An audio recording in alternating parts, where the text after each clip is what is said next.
বর্তমানে এই ভিডিওটা প্রচুর পরিমাণে ট্রেন্ডে চলতেছে, তো এক ক্লিকে কিভাবে ভিডিওটা বানিয়ে নেবেন তা আমি দেখিয়ে দিই। সর্বপ্রথম আপনাকে আপনার ক্যাপকাট সফটওয়্যারটা ওপেন করে নিউ প্রজেক্টে ক্লিক করবেন। করার পরে আপনার গ্যালারিতে এসে যে ভিডিওটা এডিট করতে চাচ্ছেন ওইটা নিয়ে নেবেন।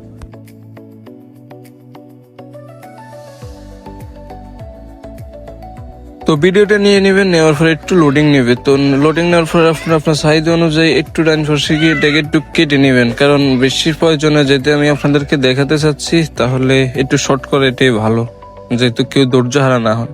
তো এটাকে সুন্দর করে আপনার চাহিদা অনুযায়ী এটাকে এডিট করে নেবেন, যেহেতু ভিডিওটা দেখতে অ্যাক্টিভলিজ হয় এবং এইচডি কোয়ালিটি হয় এবং সুন্দর হয়, যেহেতু মানুষ ফিদা হয়ে যায় দেখে। ওইভাবে একটা এডিট করে নেবেন আপনার চাহিদা অনুযায়ী।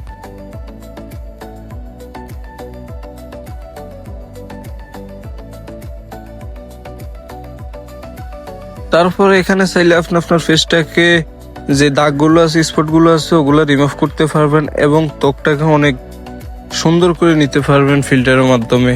তো দেখতেছেন, আমি দেখিয়ে দিচ্ছি। তো আশা করি সবাই উপকৃত হবেন, দেখতে থাকেন। তো এখান থেকে সবগুলোকে কমিয়ে বাড়িয়ে সুন্দর করে নেবেন।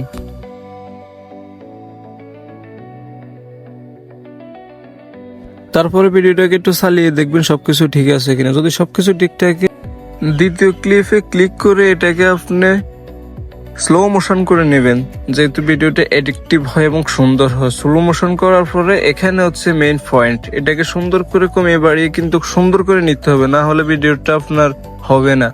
তাহলে এখানে ফিল্টার নামে যে অপশনটা দেখতেছেন এখানে আসবেন, আসার পরে এই যে এখানে চমক দেখছেন, এক ক্লিকে এখন ভিডিওটা চেঞ্জ হয়ে যাবে, এই যে দেখতেছেন। তো আপনার দেখার সুবিধার্থে আমি আবারও চালিয়ে দেখিয়ে দিচ্ছি। এই যে দেখতেছেন, এই দেখেন এখানে ভিডিওটা হয়ে গেল সম্পূর্ণ রূপে। তো এরকম একটা টিপস জন্য এডিট শিখতে হলে বাইককে ফলো করে রাখবেন, অবশ্যই সাবস্ক্রাইব করে পাশেই থাকবেন। ধন্যবাদ।